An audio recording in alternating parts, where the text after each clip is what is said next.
Welcome to my channel. Ngayong araw na to, mayroon akong bagong ipapakita sa inyo na alam ko kayo'y magagalak at mayroon din kayong matutunan sa aking ipapakita sa inyo. Kaya panoorin nyo ito at gusto kong ma-enjoy kayo. Tara, samahan nyo na ako. Ito si Chambi. Ganyan siya pag umalis ako. Hindi yan papasok sa loob pag hindi ako dumating. Kaya dyan siya maghihintay sa may pintuan. Ayan. Dyan lang siya uupo habang wala ako at hinihintay niya ako. Ganyan talaga ang posisyon niya palagi habang naghihintay siya na darating ako. Kung darating naman ako, saka pa siya papasok sa loob. Ganyan si Chambi pag wala ako. Pero pagbalik ko naman at pagdating ko, ayan, papasok na yan sa loob. Kaya lang time na kasi na ilalabas na sila. Kaya hindi yan mapakali. Kailangan ay kunin mo basta ganyan siya. Ayan, tatalon at tatalan yan hanggat hindi mo kinukuha yung tali niya. Ayan, kinuha na niya yung tali niya dahil magpapalabas na siya. Mga 4 PM, alam na nila yan na ilalabas sila. Kaya kinukuha na niya yung tali niya. At pagkatapos mong ilabas, ganyan ang gagawin niya. Dahil alam niyang pinalabas na siya, kaya tuwang-tuwa yan si Chambi pag nailabas mo na sila. Kasi ayaw din nilang magdudumi sa sahig. Kaya pag time na talaga na tapos na silang nilabas, mga 4 PM talaga sila magpalabas yan. At magdudumi doon sila ihi. Ayan, pagkatapos ganyan ang ginagawa niya. Ayaw niyang patanggal yung tali dahil gusto lang talaga lalaro. Kaya ganyan. Ayan, pag kukunin mo yung tali niya, ayun, kakagatin din niya yan kasi gusto niyang maglalaro muna. Ayan, ganyan. Ganyan siya maglalaro. Kasi natutuwa siya na dumating ka na at pinalabas mo na, kaya ganyan siya. Tatalon-talon yan para lang talaga makapaglaro kayong dalawa. Ganyan kalambing si Chambi. Kaya kailangan lang talaga pag umalis ka, mga 4 PM, kailangan uuwi ka na.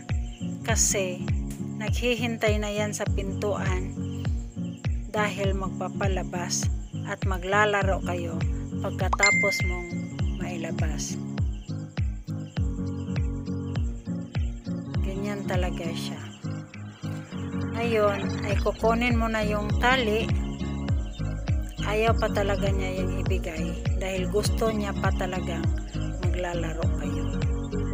Ganyan si Chambi kalambing sa kanyang amo. Ayan.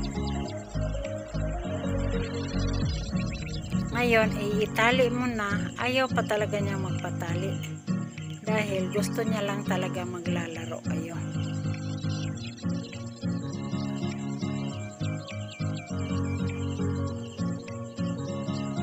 Ayan.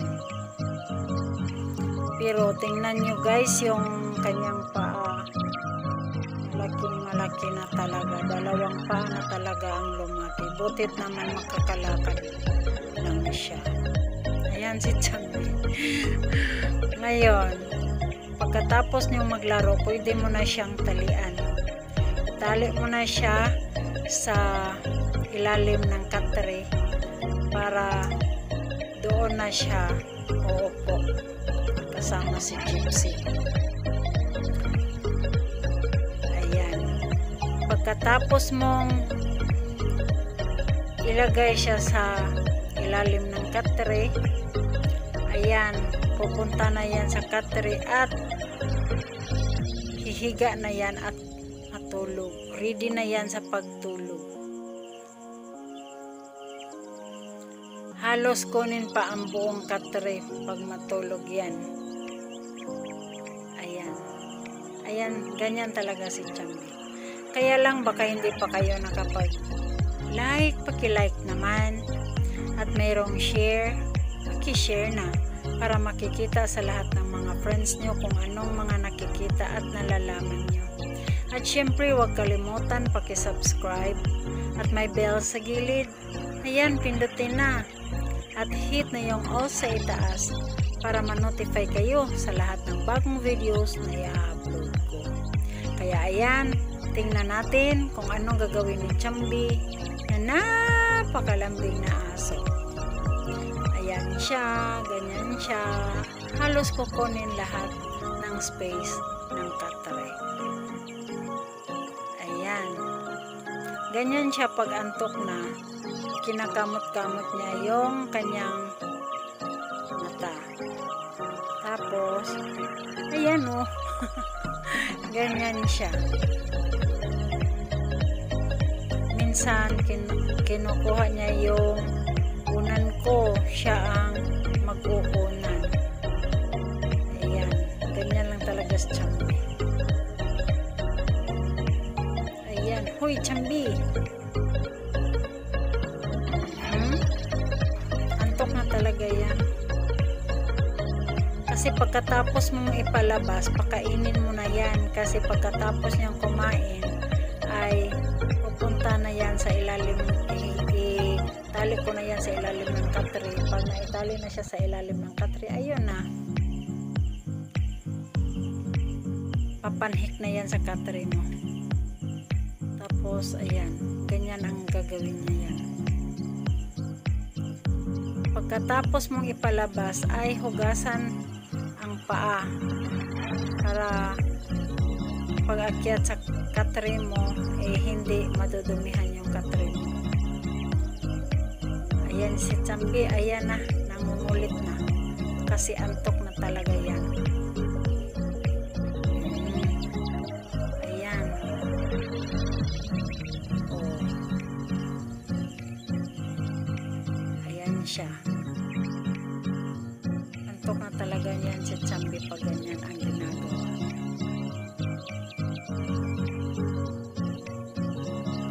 Chambi!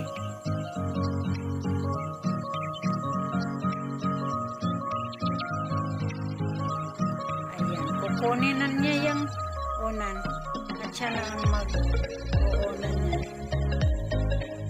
Kasi pag ganyan ang ginagawa niya ay antok na talaga yan. Pero guys, nag-aalala talaga ako sa paa niya. Pero sa susunod na video, ipakita ko sa inyo kung anong grass. Ano ba yung grass sa Tagalog? Anong damo? Yes. Anong damo ang hinahanap ko kasi yun ang hinahanap ni Chambi para igamot sa kanyang dahil may kidney trouble siya. Sa susunod na video, yun ang ipapakita ko sa inyo kung ano yung klaseng damo or grass na hinahanap ni Chambi na panggamot sa kanyang pagka-kidney trouble. Pag marami akong napakain sa kanya na gamot ng ganon guys ay minsan liliit yung paa niya. Kaso lang kunti din lang naman ang damo na ganon dito. Ayan, antok na talaga yan pag ganyan ang ginagawa.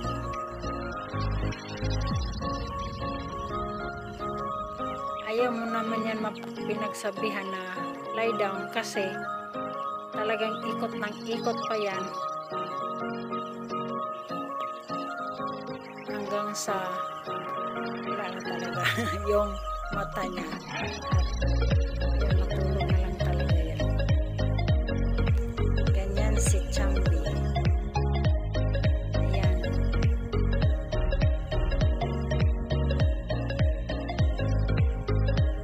Pero hinintay na niya yan na hihiga na ako.